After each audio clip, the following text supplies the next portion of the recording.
Hi, I'm Denise, a mom, a wife, a business owner, a friend, a sister, a recovering perfectionist, and host of the Working Moms Redefined podcast. Thank you for being here. Let's join together in community as we break free from the mom guilt that so many of us feel and thrive in our fulfilling careers and raising good kids. Thank you for spending time with us here at the Working Moms Redefined podcast. My name is Denise, and it is a pleasure for you to join in on a sense of community that I believe is truly unlike any other. We are working moms who are really living a fabulous life. However, we feel that push and pull of the mom guilt. We want and love a fulfilling career, and we want and love spending time with our children. And we want to raise them to be the best versions of themselves that they can be. And that requires us to show up, period, when it's good and when it's not so good. And that's okay. The second part, as I alluded to in our first episode of Working Moms Redefined, you're not the mom that your mom was. And that's okay. Sometimes can hit hard. And oftentimes, when things are true, they hit us harder than others. It's not a bad thing, though, to hear and say that you're not the mom that your mom was. Now, do I believe that there are elements of my mother in me? Absolutely. I have her eyes, I have her zest for life. When I apply that to our children, I have the routine, I have the structure, I have the snap.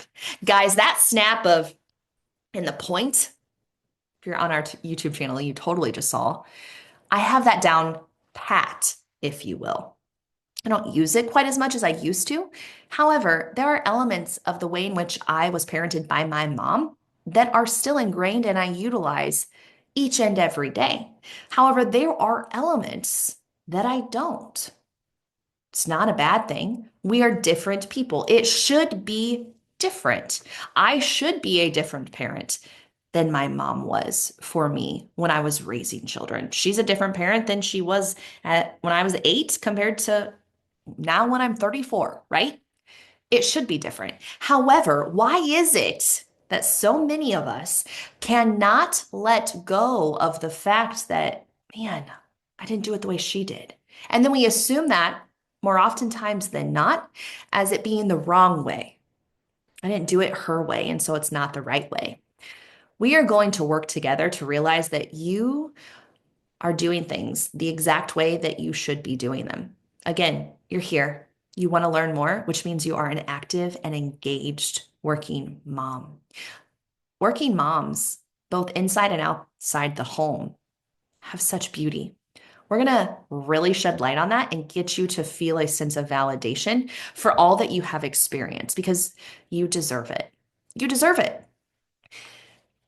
The Working Moms Redefined concept, right? We have lots of opportunities for us to connect outside of this podcast. But the main reason I wanted to do this, as I told you last episode, was I want you to feel loved and cared for and valued time and time and time again. And this concept, reducing the feeling of mom guilt in our minds or the power that it holds, was not in my game plan. And you will learn, if you don't know so already, I am a planner to a T. Last year, I transitioned from my paper planner to the online world. That was a struggle, but I'm a planner. So when this concept was laid on my heart, I was so surprised. And yet at the same time, well, duh. Why did I think of that? Because I truly do not think that I was given this. Excuse me, I don't think that I comprehended or created this.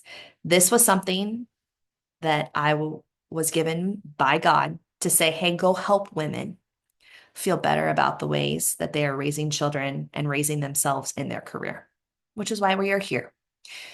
How did I get this desire placed on my heart? Well, let me tell you, it was fun. In December of 2024, I every year make some, not New Year's resolutions, but goals or expectations truly of what I want to accomplish. And one of those things on that list last 2024 was attending a conference. I try to do one every other year, if not every year, but I don't like being gone too much from the kids. So I went to one in December of 24. This event was specifically for online course creators and defining your business and creating it the way in which it needs to be that fits your lifestyle.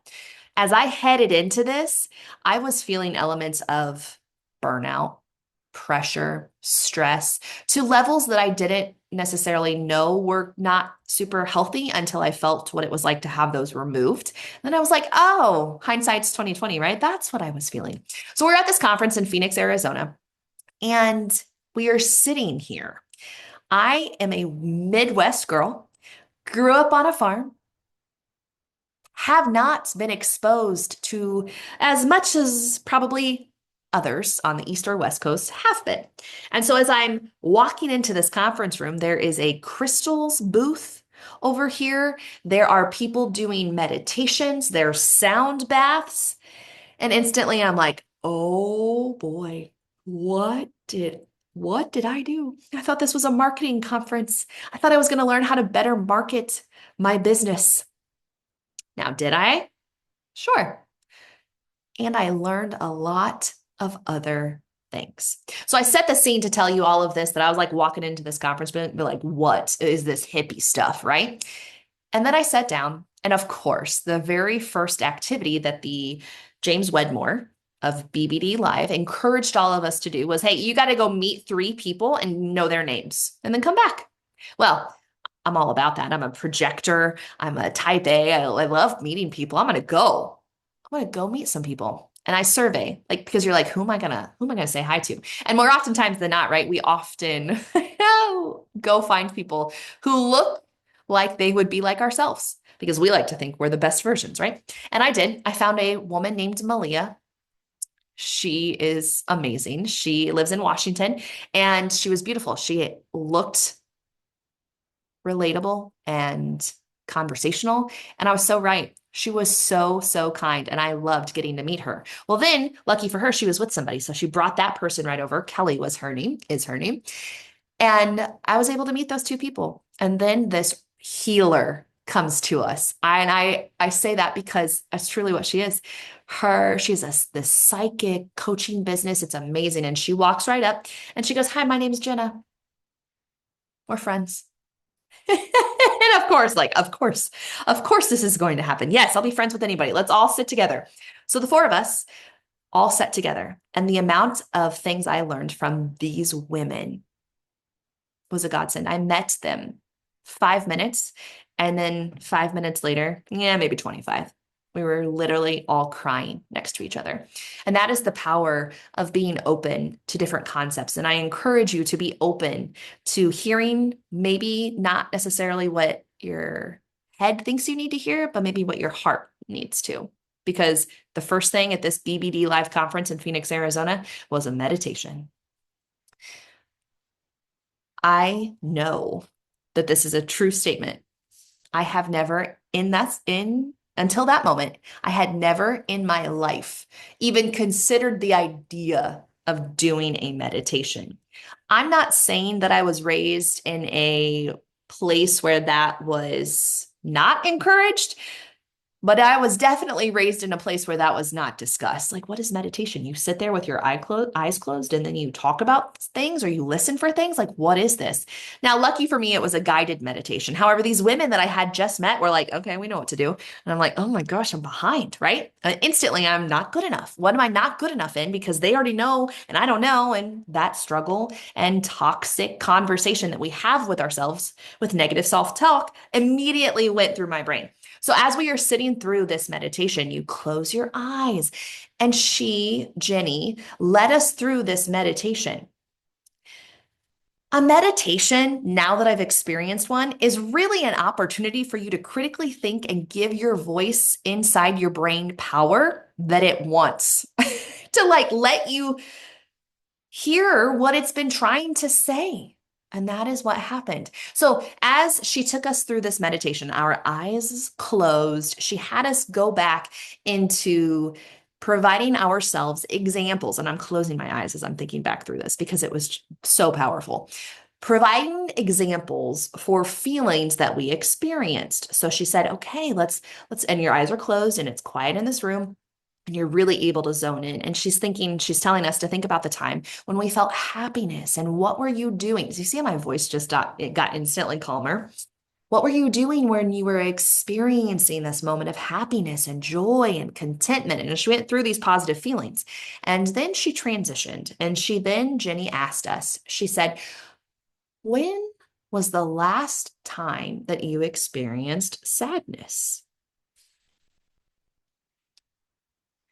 I like to think of myself as a happy, energetic, lively, joyful person that also experiences sadness, but I don't give the sadness as much weight in my life and in my brain because I know what can happen if you do from seeing others, right? And so I sat in that and I was like, oh, well, like 2 days ago, this was a Thursday. Tuesday night, that previous Tuesday night, we were sitting around the dinner table, Sydney, Hudson, Jeremy. We were talking about mommy's going to leave. And you know how you think about when you leave and they're infants or under 2 and they don't realize that you leave and you're like, oh, I hate to leave them. They're going to be so sad. Yeah, that's nothing on a 6 and 8-year-old that love hanging out with you and then maybe pressure you and thinking, Mom, why do you have to go? Don't go. Right. So as I'm sitting around this dinner table, I felt sadness. I didn't feel guilt. I didn't feel shame for leaving them, which is growth if I tell you anything. But I was sad. I was sad about the fact that I was going to miss their Christmas concert the next day. I was sad about the fact that I was leaving during the holiday season and not getting to spend time with them when they bring home their gingerbread houses, right? I built this sadness up in my mind and tears fell around that dinner table. And they, again, did not put any pressure on me, but I experienced a sense of sadness. And so as I was reliving this moment, I'm like, okay, thanks a lot, Jenny, right? She then posed the question, well, why were you sad in that moment? Well, instantly I said, well, I didn't want to leave them. And then she continued asking questions, right? So I'll take you kind of through my stream of consciousness that day. And so as she asked, well, why were you sad? And I said, I didn't want to leave them. Well, why did that feeling or answer, why is that justified? Well, I don't love leaving my kids. That's why it's justified. But then she kept taking you a step further. And who says that that's a wrong reason? Who says that the fact that I don't want to leave my kids or I feel as if I shouldn't leave our children is wrong? What if there's another person out there who enjoys leaving to go experience life and fulfill their own dreams and hopes and wishes, and they feel joy? Why do you choose to label it as sadness? And as I'm sitting there, I'm like, oh my goodness, this is deep. I love this. And then I thought, my mom never left me. When I think about it, my mom worked inside the home until I went to kindergarten. She did not leave my sister and I for work trips. She adjusted her schedule to fit our lives. And I'm not doing that. This is where I get teary because I felt the heaviness of that. And that mix of heaviness weighed from, I'm not doing that. And she did so much. My children don't know the mom that my mom was for me at that age. And I'm yet comparing me as a mother to her when things are so different and I'm different and I want to be different. So then why do I feel a sense of sadness? Well, it was because she never left me, and I'm choosing to leave them. I'm choosing me, which then I thought, oh my goodness, did my mom ever choose her? Of course she did in different ways. But that was one that she chose because she wanted to. I chose leaving to go to a trip because I knew that I was going to learn so much. And thankfully I did because this is how the Working Moms Redefined podcast came about. And so as Jenny had us sit in that meditation moment, Okay, you now know why you're sad. You now know the feelings and the desire and maybe even the reason of your sadness. What would you say to that person to make it all better? What would you say to you that now understands why they are sad about this? What would you say to them? And that is when it was laid on my heart to say, you're not the mom that your mom was. And it's okay. It's okay. I seriously get chills thinking about it because that was not on my radar. And yet I needed to hear myself say that to me. And I want you to know that you can say that to you too. You can say, I'm not the mom that my mom was. And that's okay because you are good. You are a good enough mom as who you uniquely are today. I would say you're better than good enough. You're amazing, and you are the exact person that your child needs to be led by. But sometimes it's okay to hear somebody else say it too. And so in that moment, she snapped her fingers and she said, open your eyes. The feeling that you just experienced, that sadness that you hopefully now have overcome, somebody else is feeling it. Go create a business around that concept, and you will heal people that you didn't even know existed. Okay, I should have brought it. I have the business card. It is on the back of my business card in that very moment where I jotted down, I want to help working moms feel less of mom guilt and feel good enough. And then I wrote down the phrase, you're not the mom that your mom was, and that's okay. Mm. So then that was the Thursday, right? And we still had several days of the conference. So around these women that I had just met, I turned to them and I said, guys, what is this? And that saying, that phrase, as I said it to a healer, a psychic, an accountant, and a former teacher who now helps teachers better educate them to read to their kids, they looked at me and they said, oh, wow. Because they've all experienced and felt it too. Which is why then, as business ideas were created, and okay, now this is what I would love to create a podcast around because it's not only me. It's you too. You're part of this story as well. And as the design elements of this concept continued, it was on my heart that I needed my mom to know that I hold no guilt towards her, right? I was the one that made me feel like I wasn't good enough. She didn't do it. Now, I'm not saying that that's the case for you. It could be an element there. And maybe that's part of the hard conversation that you have with your mom. Or maybe that's a conversation for another day, if you will. But I knew I needed to talk to my mom because before I could pour into other women, I needed her to know that this was not in spite of her. This Working Moms Redefined concept and podcast and business was not in spite of her.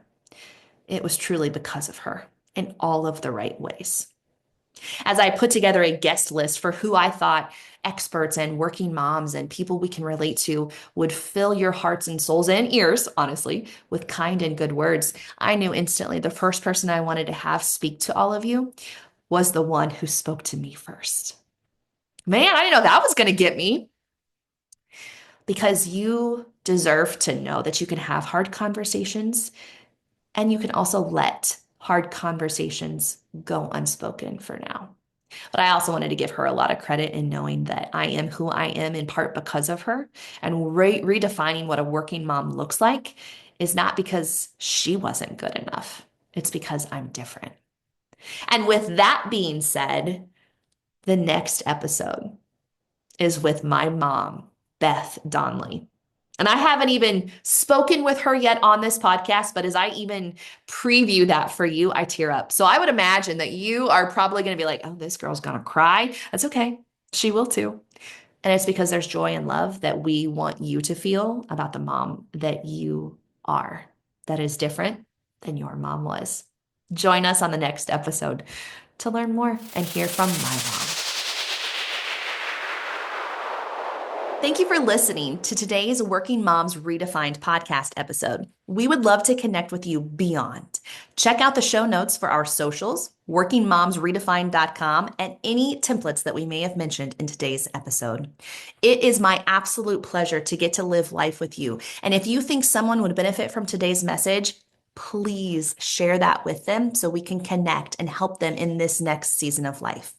We learn best from one another and when we join in community. And we are so honored that you've chosen to spend some time with us to thrive in your career and raise great kids. Thank you.